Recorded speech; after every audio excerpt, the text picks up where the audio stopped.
when Dr. Tedros has finished his opening remarks, I'll open the meeting to questions. So now, without further ado, I will hand over to Dr. Tedros. Dr. Tedros, you have the floor. Thank you, Margaret. Good morning, good afternoon, and good evening. Yesterday, 230,000 cases of COVID-19 were reported to WHO. Almost 80% of those cases were reported from just 10 countries, and 50% come from just 2 countries. Although the number of daily deaths remains relatively stable, there is a lot to be concerned about. All countries are at risk of the virus, as you know, but not all countries have been affected in the same way. There are roughly 4 situations playing out across the world at the moment. The first situation is countries that were alert and aware. They prepared and responded rapidly and effectively to the first cases. As a result, they have so far avoided large outbreaks. Several countries in the Mekong region, the Pacific, the Caribbean, and Africa fit into that category. Leaders of those countries took command of the emergency and communicated effectively with their populations about the measures that had to be taken. They pursued a comprehensive strategy to find, isolate, test, and care for cases, and to trace and quarantine contacts, and were able to suppress the virus. The second situation is countries in which there was a major outbreak that was brought under control through a combination of strong leadership and populations adhering to key public health measures. Many countries in Europe and elsewhere have demonstrated that it's possible to bring large outbreaks under control. In both of these first 2 situations, where countries have effectively suppressed the virus, leaders are opening up their societies on a data-driven, step-by-step basis with a comprehensive public health approach backed by a strong health workforce and community buy-in. The third situation we are seeing is countries that overcame the first peak of the outbreak, but having eased restrictions, are now struggling with new peaks and accelerating cases. In several countries across the world, we are now seeing dangerous increases in cases and hospital wards filling up again. It would appear that many countries are losing gains made as proven measures to reduce risk are not implemented or followed. The fourth situation is those countries that are in the intense transmission phase of their outbreak. We're seeing this across the Americas, South Asia, and several countries in Africa. The epicenter of the virus remains in the Americas, where more than 50% of the world's cases have been recorded. But we know from the first 2 situations that it's never too late to bring the virus under control, even if there has been explosive transmission. In some cities and regions where transmission is intense, severe restrictions have been reinstated to bring the outbreak under control. WHO is committed to working with all countries and all people to suppress transmission, reduce mortality, support communities to protect themselves and others, and support strong government leadership and coordination. Let me be blunt. Too many countries are headed in the wrong direction. The virus remains public enemy number 1, but the actions of many governments and people do not reflect of this. The only aim of the virus is to find people to infect. Mixed messages from leaders are undermining the most critical ingredient of any response: trust. If governments do not clearly communicate with their citizens and roll out a comprehensive strategy focused on suppressing transmission and saving lives, if populations do not follow the basic public health principles of physical distancing, hand washing, wearing masks, coughing etiquette, and staying at home when sick. If the basics aren't followed, there is only one way this pandemic is going to go. It's going to get worse and worse and worse. But it does not have to be this way. Every single leader, every single government, and every single person can do their bit to break off chains of transmission and end the collective suffering. I'm not saying it's easy. It's clearly not. I know that many leaders are working in difficult circumstances. I know that there are other health, economic, social, and cultural challenges to weigh up. Just today, the latest edition of the State of Food Security and Nutrition in the World was published, which estimates that almost 690 million people went hungry in 2019. While it's too soon to assess the full impact of COVID-19, the report estimates that 130 million more people may face chronic hunger by the end of this year. There are no shortcuts out of this pandemic. We all hope there will be an effective vaccine, but we need to focus on using the tools we have now to suppress transmission and save lives. We need to reach a sustainable situation where we have adequate control of this virus without shutting down our lives entirely or lurching from lockdown to lockdown, which has a hugely detrimental impact on societies. I want to be straight with you. There will be no return to the old normal for the foreseeable future. I repeat, there will be no return to the old normal for the foreseeable future. But there is a roadmap to a situation where we can control the disease and get on with our lives. But this is going to require three things. First, a focus on reducing mortality and suppressing transmission. Second, an empowered, engaged community that takes individual behavior measures in the interest of each other. And third, we need strong government leadership and coordination of comprehensive strategies that are communicated clearly and consistently. It can be done. It must be done. I have said it before, and I will keep saying it. No matter where a country is in its epidemic curve, it's never too late to take decisive action. Implement the basics and work with community leaders and all stakeholders to deliver clear public health messages. We weren't prepared collectively, but we must use all the tools we have to bring this pandemic under control. And we need to do it right now. Together, we must accelerate the science as quickly as possible, find joint solutions to COVID-19, and through solidarity, build a cohesive global response. Science, solutions, and solidarity. I thank you. Thank you, Dr. Tedros. I will now open the floor to questions, but would first like to remind you we are translating this simultaneously in the 6 UN languages, so you can ask your question in any of those, plus you can ask in Portuguese. You may listen in Hindi. For Arabic, you will need to go to Japanese, to the Korean button under the quirky Zoom system. Right, we have a lot of people on the line. My apologies, I don't think we'll get to everyone, but we'll do our best to get all your questions.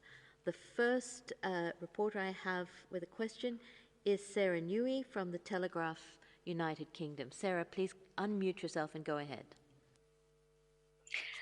Hi there. Thank you so much for taking my question. It's about the WHO mission that's in China. Just a quick one, how long are the experts there for. But also, it's been reported in some press this morning that the team is not planning to visit the Wuhan Institute of Virology. I just wondered if you could expand a little bit on what they're doing there, and whether you've ruled out any potential that the virus doesn't have links to the lab. Thank you very much. I can speak to this. Maria will maybe fill in more detail. I think I've outlined this last week. This is a preliminary advanced team that's there to work with Chinese scientists and others to lay out what the main questions and what the approach and what the studies that are going to be needed by a much larger international team that will work in collaboration with the Chinese colleagues over the coming weeks and months.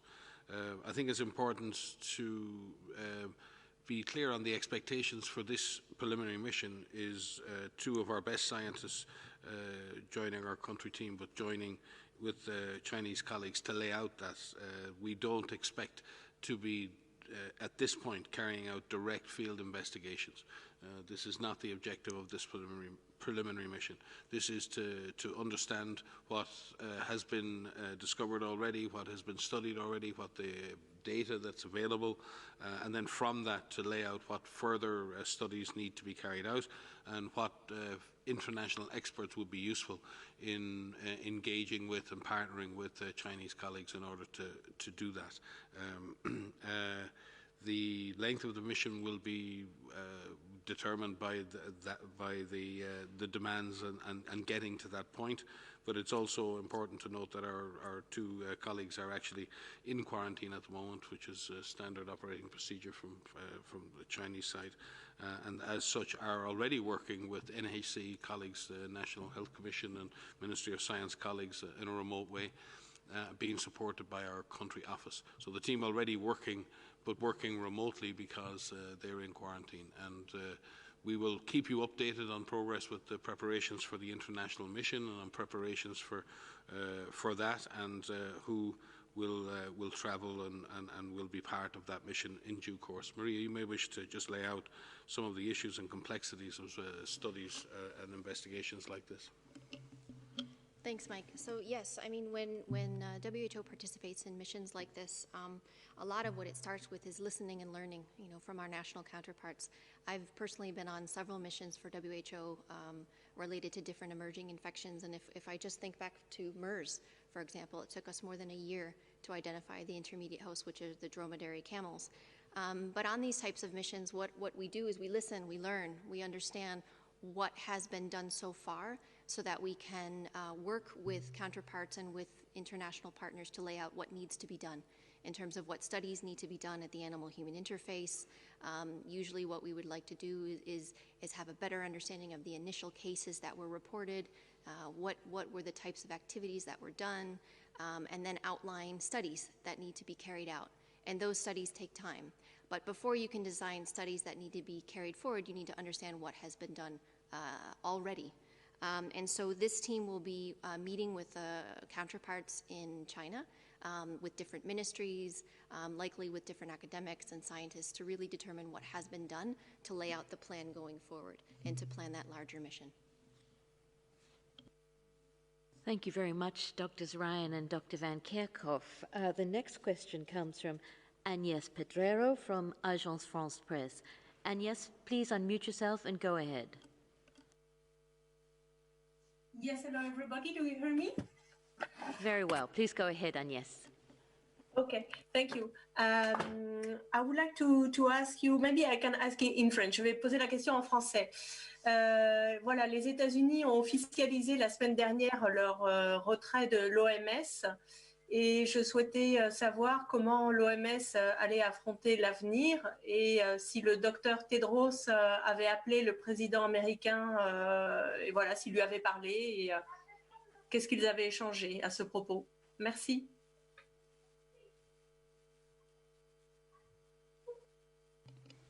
Yeah, thank you for that question. I think we have responded previously on the same question, and we will respond maybe if there are additional issues from our side. when we get the formal letter. We haven't received the formal letter yet. Thank you. Yeah, and if I could maybe just add that the teams here at WHO, our teams around the world in 141 countries, our 6 regional offices, ourselves, our hundreds of collaborating centres around the world, our partners in Gorn, our partners in science all around the world, we are focused 100% on controlling this pandemic, on reducing, as the DG said, reducing mortality, suppressing transmission, building strong community responses to this, and assisting governments with strong coordination. That is our laser focus right now. We're also dealing with many other situations around the world. We're dealing with the situation in Syria, which many of you have seen is deteriorating. We're dealing with situations in Yemen.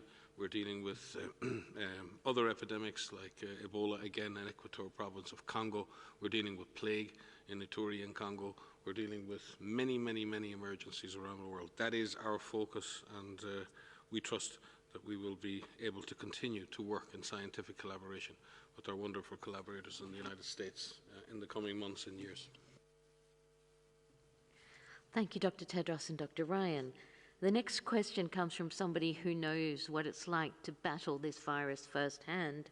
The good news is this is Kamran Kasimov, who was in hospital and has now recovered and is at home. Kamran, please go ahead. Very glad to hear you're well, and please ask your question. Can you hear me? Yes, we can. Please go ahead. Hello. Yes, I got COVID-19 and 12 days I was in hospital. It was very hard days for me, and I would like to take an opportunity that the Azerbaijani doctors come here. Long live Azerbaijani doctors. Dr. Tedros, I would ask to you why antibiotics cannot kill the virus completely from my practice, and if the person who infected with the coronavirus and recovered, is it possible him to catch the virus again a second time? Thank you so much. Yeah, Maria will speak to the detail on this.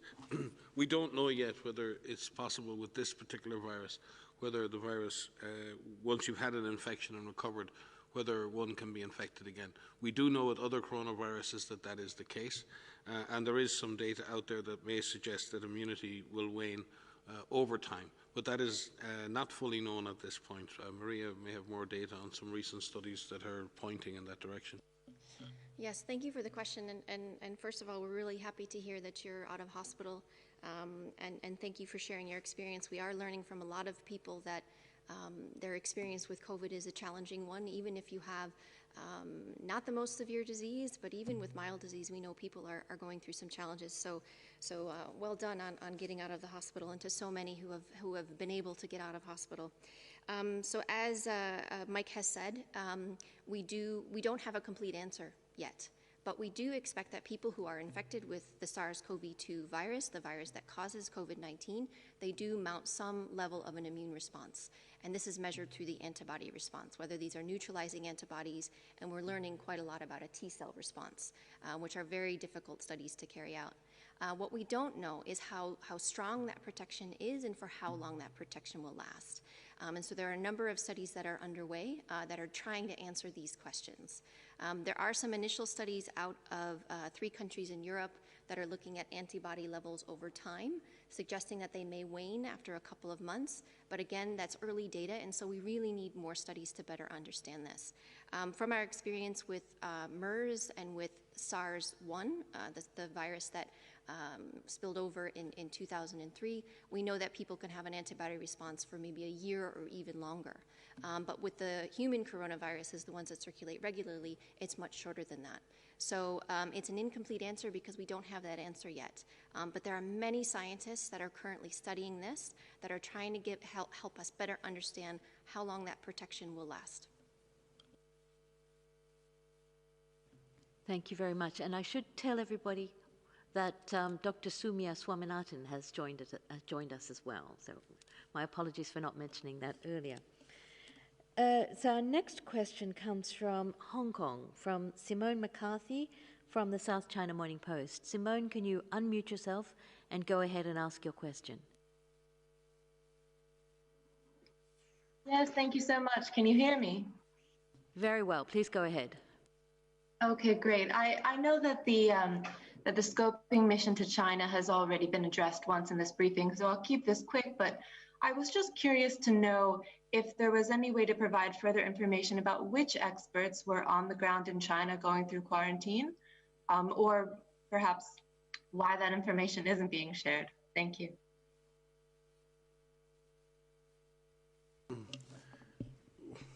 We don't generally announce the names of our staff who go on mission in the field for no other reason other than we just want them to get on and do their work. But we can certainly share their names with you. All I can assure you is one of the experts is a long-standing expert in the animal-human interface and has been involved in multiple investigations in the field of animal origin studies, and the other is a very accomplished epidemiologist who comes from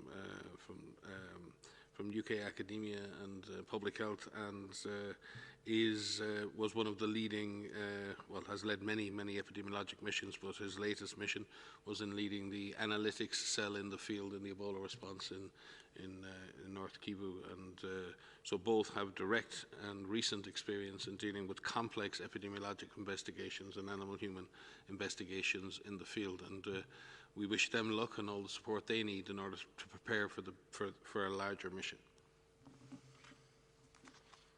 Thank you, Dr. Ryan. The next question will come from Christine from ABC News, USA. Christine, please unmute yourself and go ahead. Hi, Christine Theodoro, ABC News. I wanted to ask a question about transmission among children. From the last notes I have, the WHO reported children seem to be less affected, experience mild disease, and are less likely to show clinical symptoms. You had previously said that children are susceptible just as adults and can transmit, but from some of the household transmission studies, you were looking at, it was very rare that a child infects an adult. And you were trying to better understand when people are infectious, how people are infectious, and how do you measure that. Today, we're seeing a report from Chief Health Officer in Victoria State, Australia, warning that extensive testing in the state revealed child-to-child transmissions are, quote, more apparent than they first thought. And in the US, as you know, there's an intense debate around that's ongoing around school reopenings. We wanted to ask if there's updated guidance from the WHO on child transmissions, whether that be child-to-child or child-to-adult. Thank you in advance. So I can start, and perhaps Mike would like to supplement. So this is a very important question, and this is one that has been on our radar from the beginning, of course, and looking at transmission as well as severity. And so what you had said about children tend to be less affected in terms of being reported as cases, that is true, representing between 1% and 3%, in some countries up to 5% of the reported cases to WHO. There are some seroprevalence studies that are being conducted that are looking at antibody response in children, and there are a few studies that are coming out now. Again, they're not all peer-reviewed publications, but some of those are preprint. And what we're seeing from them is that children do seem to be, we need to break down what children mean. The youngest children under 10 years old, for example, versus children over 10. And it depends on how the study broke down age. Some of them range from 5 to 9, some of them range from 10 to 14. But what we're seeing is that children in the youngest age groups have a lower seroprevalence, and those that are above 10 seem to have a similar seroprevalence to those that are among older, young adults and above 20 years old, which means that they can be infected, which we've said from the beginning, but they do tend to have more mild disease. In terms of transmission, there's quite a lot that we still need to understand about transmission in children. Many of the schools and many of the countries that imposed these public health and social measures, or so-called lockdown measures, did include closing of schools, although not all did. And we're learning from some countries, as they're opening up some of those restrictions. We have heard of some outbreaks in schools, mainly among the older children. But again, there's a lot that we don't know about transmission among children.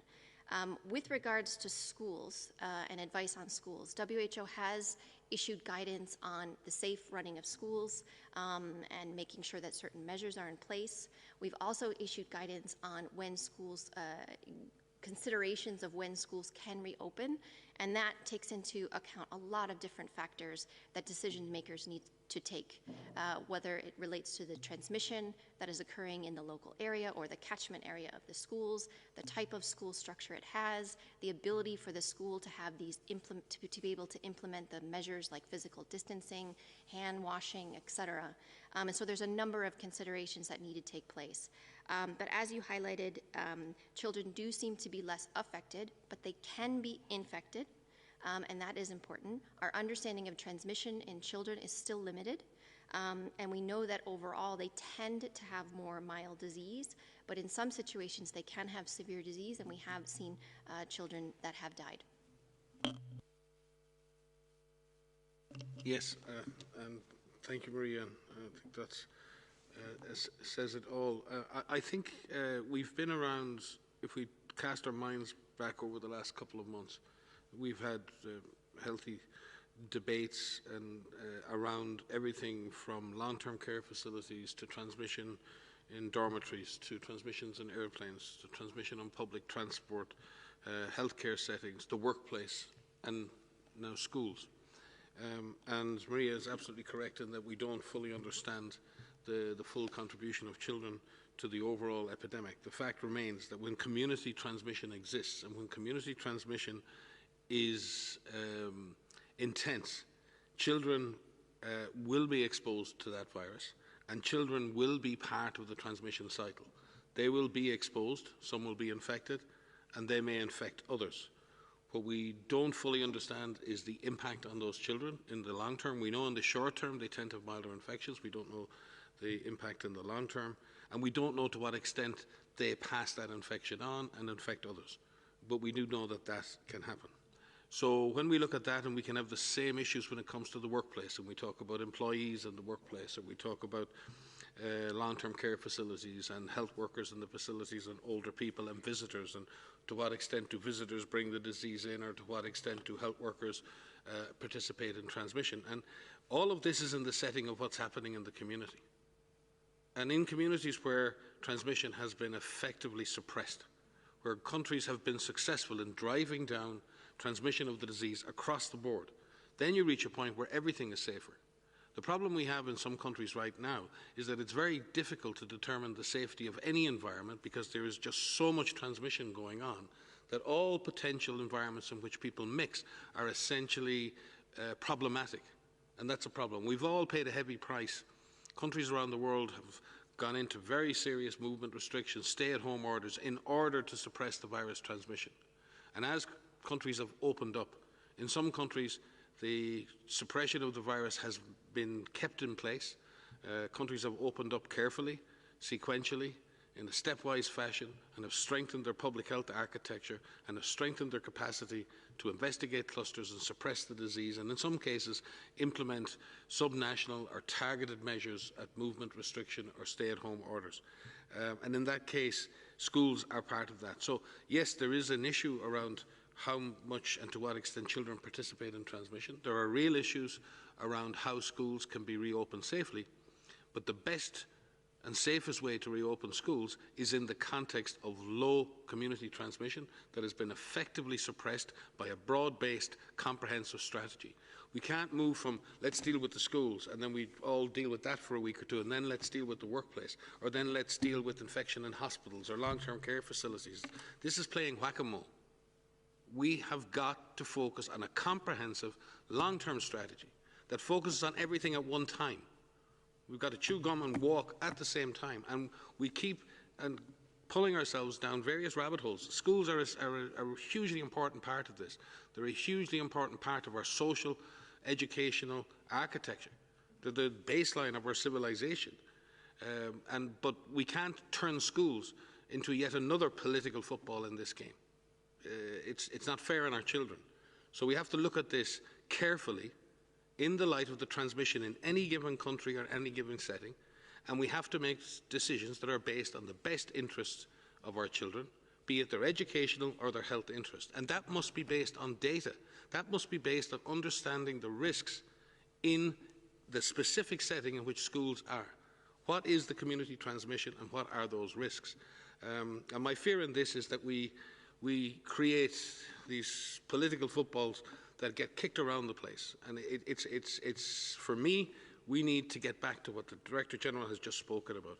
Comprehensive strategies, sustained commitment to broad-based virus suppression. If we suppress the virus in our society, in our communities, then our schools can open safely. And there are many countries around the world in which schools are reopening successfully and safely because countries have dealt with the real problem, community transmission.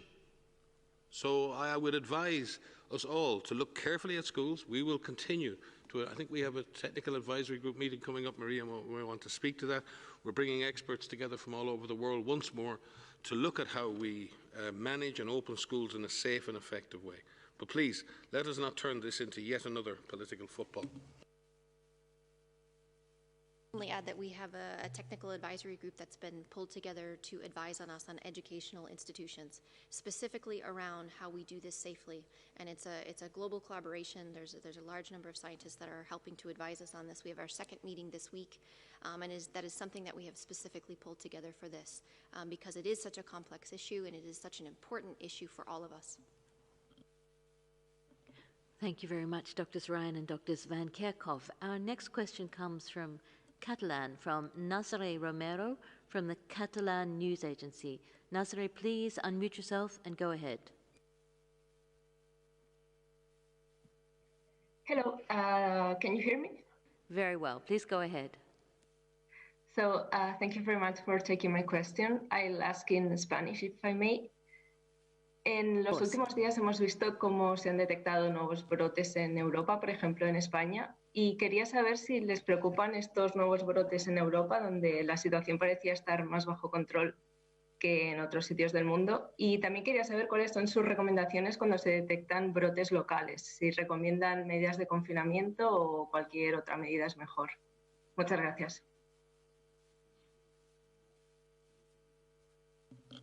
So thank you for the question. I think this is exactly what the Director General was speaking to today. And we spoke at our last press conference about this, and that in many countries that have been able to suppress transmission, there is always the possibility of resurgence. And what is really important is that the countries that have used this time and have spent the time to build this public health infrastructure, the workforce in place, the surveillance in place, the strategies in place, to act fast when there is an upsurge in cases, whether it's a small cluster or whether it's something that has an outbreak that has started, the opportunity is to act fast and to apply the same comprehensive approach, informing your public, saying where this virus is, what are we doing to suppress it, what role you can play as an individual, what role we are playing as leaders to be able to bring these outbreaks under control. And I think that if the infrastructure is in place, if that workforce is in place to find cases, test cases, isolate cases, carry out contact tracing, quarantining contacts, and putting in place perhaps some restrictive measures in a localized area. So not go into the full-on nationwide lockdown, but to really apply measures at the lowest administrative level as possible to help support the outbreak response. That is something that we see going forward, where that can be done in a data-driven way. So there are opportunities to suppress these outbreaks, these resurgence, and these pockets of activity very, very quickly. And we're seeing a number of countries really be successful in doing that very quickly. But it takes a surveillance system in place to rapidly identify the cases so that you know when you need and where you need to act fast. Thank you very much, Dr. Van Kerkov. Our next question comes from China, from Ye Li, from the Xinhua News Agency. Please unmute yourself and please go ahead. Okay, thank you for taking my question. Can you hear me? Very well. Please go ahead. Okay, good afternoon. I have a question about the origin of the virus. We noticed that the last week before last week, Spanish researchers tested coronavirus in wasted water sample of March last year, after the Brazil experts announced the similar findings. So based on these findings, an Oxford expert pointed out that the coronavirus may have been lying dormant across the world until emerging under favorable conditions, so rather than originating in China. So I know we have asked such kind of questions before, but I wonder what's the new learning or understanding of WHO on this issue of wasted water? Thank you. Certainly, surveillance of wastewater is a really good way at looking sometimes at the long-term epidemiology of any disease. We use surveys of wastewater, for example, to track poliovirus around the world, and it's a very effective way of knowing where a virus is and what circulating strains are. We've certainly seen the same for cholera and other diseases. So the environmental surveillance in general is a very, very useful way to supplement human surveillance when it comes to the understanding of disease. And we congratulate our scientific colleagues for using those methods and innovations to look at the potential that this disease was present earlier than may have been previously suspected. But when it comes to investigating human disease, and the Director General has spoken of this many times, you need to go to the epicenter and work from there. We're very, very clear.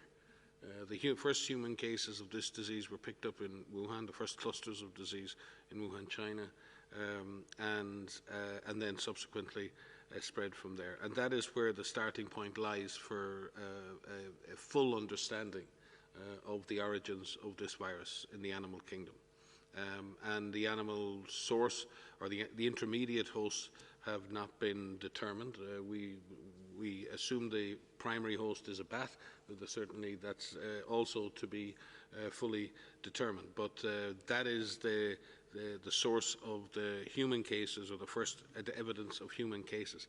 The question remains then, what were the incident that allowed the transfer of that disease from animals to humans?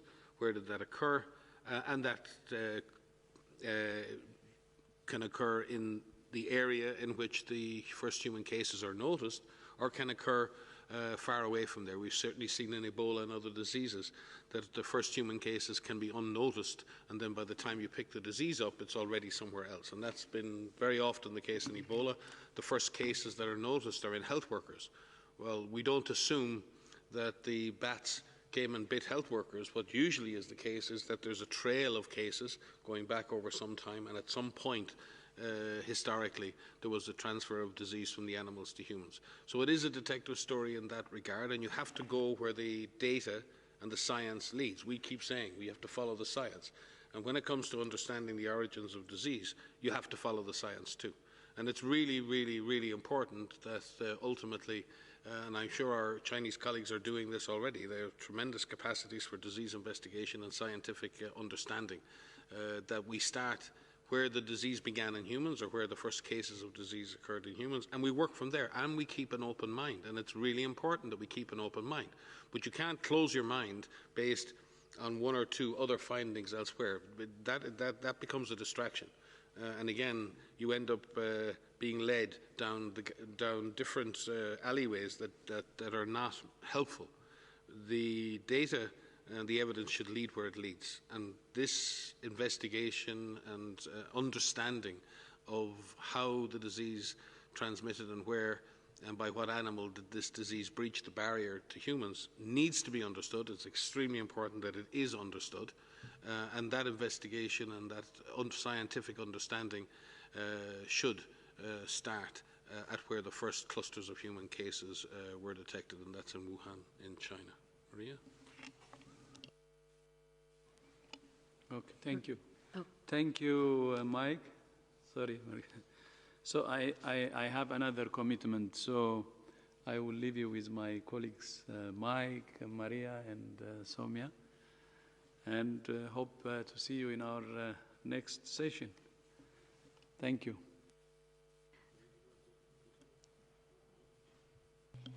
Yes, so just to supplement what Mike has said, it is as he said. We listen and we learn. We see what investigations and studies are underway. We look what surveillance has happened, and we follow the science. And so it is a bit of detective work in that sense, where you're following the clues. And there is quite some work to be done. I mean, if you think about the identification of SARS, the first SARS virus, it took over a year. If you look at MERS, it took years. If you look at MERS, that took us over a year. So it does take some time. So I think we need to manage the expectations about finding the intermediate host and how that takes place. But I think what is important is that there is this global collaboration. There's a whole network of scientists that exist globally, including scientists from China, across the US, across Europe, across many different countries, all continents, that always look for these emerging pathogens. And so there's a large amount of work that's underway. We will follow the science. We are open to following that. And I think we are all committed to find the intermediate host because of its public health importance. Knowing what the intermediate host is will help us to prevent this from happening again. Thank you very much, Drs. Ryan and Dr. Van Kerkov. The next question comes from Nairobi, from Sarah Jerving from DevEx. Sarah, could you kindly unmute yourself and please go ahead. Thanks for taking my question. Is the incubation period and the time frame in which a test result would return positive the same? Would someone need to wait the 14 days after exposure to feel comfortable that a test result is accurate? And is the incubation time frame still believed to be a maximum of 14 days, or could it be longer? So I can start with that. That's quite a few questions in one, actually. So well done to you. So the incubation period is the point of time where somebody is exposed to the point of time where they develop symptoms, and it's believed to be between 1 and 14 days. There are always exceptions. We should say that there's always exceptions, but the majority, the average, is between 5 and 6 days. So most people will develop symptoms within 5 to 6 days. Your question about the testing is a good one, because we often get questions in terms of our testing strategy of when is the most appropriate time to test someone. So what we do within our case definitions and our recommendations is to test somebody when they develop symptoms. However, saying that, we also recommend contact tracing. So people who are contacts go into quarantine, which means they're essentially removed from other people so that they can't pass the virus on. And some of those contacts are tested. They are tested when they develop symptoms, but some of those individuals are tested when they don't have symptoms, which is why we're seeing some asymptomatic cases being detected. If that testing is going to be done, it should be done before that 14 days is up. But it does depend on a lot of characteristics of what type of test is done, what sample is collected, whether it's an upper respiratory sample or a lower respiratory sample. So there are a lot of different factors that are in play when it comes to when is the most appropriate time to take a sample from an individual. Just to point you well, I mean, there's some excellent publications out there around issues like this and around broader issues, but there is a very good publication in JAMA this week, which is a review of all of the key parameters around the disease, like transmission and incubation and prognosis and so many other factors, the epidemiology. And if there is probably one, it may be a little complex scientifically in parts, but for journalists out there who really want to get an overview of much of what we know right now globally around the disease, Wersing et al. Have a very good paper this week in JAMA, which kind of goes across the whole range of what we know about this disease. Because I think we said it here last week, we're all in a deluge, a tsunami of scientific publications, and sometimes when scientific colleagues synthesize that into something a bit more manageable, it makes things much easier. So I just point you to publications like that where you can pick up a lot of information regarding what we know in a more synthetic fashion. Very, very helpful indeed. Thank you, Dr. Ryan and Dr. Van Kerkov. No, okay, great. So our next question is for Imogen Fuchs of the BBC. Imogen, can you unmute yourself and go ahead, please? Hi, Margaret. Thanks very much. It was primarily a question for Dr. Tedros, but Mike and Maria, I think, I'm sure you can answer it as well. Dr. Tedros said the Americas remained the epicenter of the pandemic.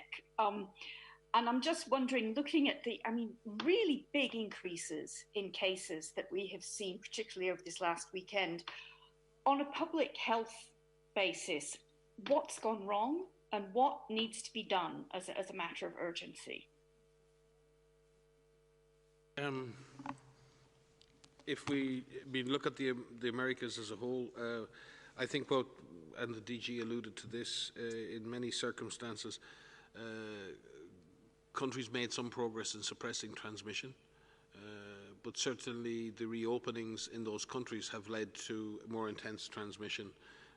And now a number of countries face a scenario in which there's increasing and sometimes exponential transmission, a very difficult situation to face, and not necessarily with the option to impose these so-called lockdowns again because of the economic damage and the community acceptance of those.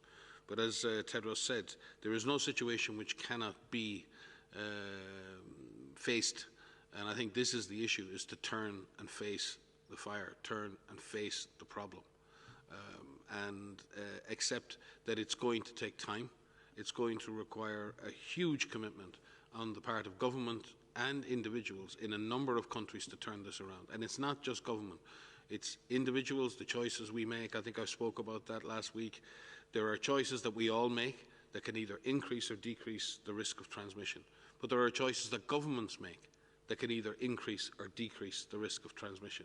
We need to re-establish trust, communication, and strong government-led strategies that can turn this around. Some of that may require limited or geographically focused lockdowns that suppress transmission in specific areas and where transmission is frankly out of control. But that is not the case in all places. All countries in the Americas have areas in their countries in which transmission is at a reasonably low level. But some areas in almost all countries have areas of intense transmission. And in those situations, absolute individual and community adherence to social distancing, hygiene, the wearing of masks when appropriate, all of those different things. If everybody does that, then we will suppress transmission, avoiding crowded places. But if people continue to frequent crowded places without taking the necessary precautions, if people aren't practicing physical distancing, if people aren't practicing hygiene, if people aren't wearing masks in the proper settings, then the disease will continue to transmit. At the same time, governments have to support communities in that, and governments have to be, again, Tedros spoke to it very clearly, we need to be absolutely clear and consistent in our messaging to our citizens. And it's got to be easy for citizens to comply. It's got to be facilitated, and it's got to be supported.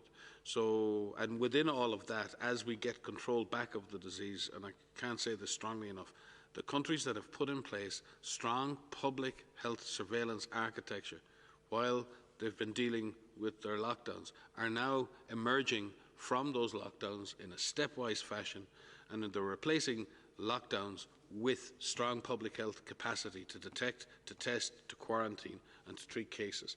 And countries that have taken that path are having relative success in continuing to suppress the virus. But as I've said here before, we need to learn to live with this virus. Expecting that we will eradicate or eliminate this virus in the coming months is not realistic. And also believing that magically we will get a perfect vaccine that everyone will have access to is also not realistic. The history of vaccines are that we can and will develop a vaccine. The question mark is how effective will that vaccine be? And more importantly and more worryingly, who will get that vaccine? And will that distribution be fair and equitable? But as Tedros has said, there are things we can do now. There are tools we have at our disposal now. If we apply them, and if we apply them systematically, and if communities and individuals buy into that and trust that their behaviour will be supported by government, and we can work together collectively to drive down and suppress transmission. The positive news in this is that in many countries death rates have fallen, and we are getting better at treating cases, we're getting better at diagnosing cases early, and we need to continue that. We need to suppress mortality, suppress transmission, we need to support communities, and we need clear and strong government leadership. And that doesn't matter where you are, but that's all the more important in countries that are now suffering very, very exponential transmission, which is very, very worrying. Thanks, Mike. I want to speak to the individual. So as Mike has said, it's not only about leadership, it's about individuals and what individuals do. And everyone on the planet needs to know what role they have to play and to be informed about what this virus is, where this virus is circulating, especially in the areas where you live, the areas where you work, the areas that you want to travel in. All of this is important. There's so much that you can do yourself to protect yourself from getting infected and to prevent yourself from passing the virus onto others. And please make good choices. I know that there are a lot of things that we want to be doing right now, but there aren't necessarily a lot of things that we need to be doing right now. There are many people, essential workers, who cannot stay at home. There are many people who are caring for patients in hospitals who cannot stay at home. And if you can, and if you can help, and if you are asked to, please stay home. You can practice physical distancing from others. You can avoid crowded places. You can avoid places that have enclosed settings that have poor ventilation. You can clean your hands. You can practice respiratory etiquette. You can wear a mask if you cannot do physical distancing. There are so many things that you could be doing, talking to your children, explaining to them the risks. Everyone has a role to play. And this is far from over. So we all have to play our part. Thank you very much, Drs. Ryan and Van Kerkov. We have time for one more question. He's been waiting for a long time, and so he gets the last question. It's Jamie from Associated Press, Jamie Keaton. Jamie, please go ahead. As it came, Margaret, my question was for Dr. Tedros. Thanks. Okay, well, Dr. Ryan's got an update on Ebola because last week we promised that we would give that updated situation. So, Dr. Ryan, please go ahead. Yeah, this one goes out to Helen Branswell. Sorry, Helen, the dog ate my homework on Friday. I'm back, suitably contrite. As of the 12th of July, we've had 48 confirmed cases and 3 probable cases reported from Equator Province in north-western DRC. We've had 17 deaths of confirmed cases and the three deaths of the 3 probable cases, 11 survivors. We've had 21 affected health areas in 6 health zones in Equator. And that does, while the numbers are low, that does represent a broad geographic extent of the virus, and that is of a concern. While the numbers are quite low in each health zone, any one of those individual cases can result in amplification of disease. In terms of the areas that are affected, there are 5 zones that we've had cases in the last 21 days, and most of the zones, in fact, have had a case in the last 7 to 10 days. So we're still within that incubation period for another wave of cases in the zones of Bikoro, in Balomba, in Iboko, in Lutumbe, and in Bandaka itself. In terms of the age and sex distribution, males predominate amongst the cases. Females represent 43% of cases, and children less than 18, 6% of cases. In terms of the epidemiologic links, at the beginning of the outbreak, as is normal in many Ebola outbreaks, it's difficult to make the association between cases because sometimes there are difficult exposure histories, and particularly when people have already died. But at present, the documented, at the beginning of the outbreak in the first week, 75% of cases had no documented epidemiologic link. From the 29th of June to the 5th of July, 33% had no documented link, but all cases in the last week have had documented epilinks to other cases. That's good news. The difficult part of that is that the proportion of people who are registered and followed as contacts is less than half. and that means that half of cases are not being actively followed as contacts when they're diagnosed. And again, while the numbers of those are very, very small, that is not a good parameter. And again, in terms of deaths at community level, where we've seen 9 deaths in the community, again, they all represent opportunities for disease transmission. At the moment, as of July the 11th, we're tracking 5,580 contacts across a very, very large and difficult geographic zone with extreme logistics. We've managed on a daily basis to follow 4,977, or 89%, nearly 90% of those contacts are followed on a daily basis, which is a good performance in the context of the extreme logistics in the area, but it also means that 10% of contacts are not followed, and that in itself is a concern. In terms of community alerts, we're investigating or detecting about between 500 and 600 alerts at community level every day. Of them, 25% are validated as suspect cases, and then those individuals are tested. There are still challenges in testing. We've very recently established testing capacity in Bakura, which is to the south. So we now have testing capacities in all of the affected health zones, and we have clinical capacity with partners in all of the affected health zones. Just to say that the distances, the logistics, and the demands on all of the teams, the ministry teams, the partner teams, and WHO teams are extreme. It is not the same context as North Kivu. We don't have necessarily the same security issues, but we do have very, very demanding logistics and distance and living conditions for staff, and the condition of the roads, etc.